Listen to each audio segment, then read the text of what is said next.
এখন একটি খুব কমন অসুখ গ্যাস্ট্রিক আলসার সম্বন্ধে আলোচনা করব।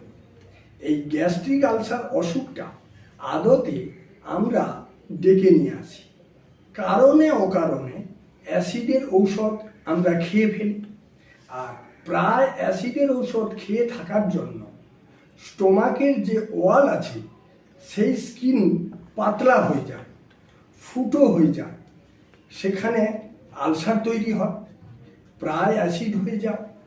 আমরা অনেকেই একটা নির্দিষ্ট টাইমে খাবার খাই না, একটা টাইমে টিফিন করলাম, আবার লাঞ্চটা অনেক পরে করছি, কিন্তু খিদে পেয়ে যাচ্ছে।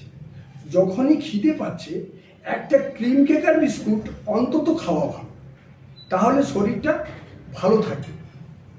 আর ওই গ্যাস্ট্রিক আলসারের উপরে যাদের অ্যালকোহল খাওয়ার হিস্ট্রি থাকে তাদের কিন্তু সাবধান, গ্যাস্ট্রিক ক্যান্সারও হতে পারে।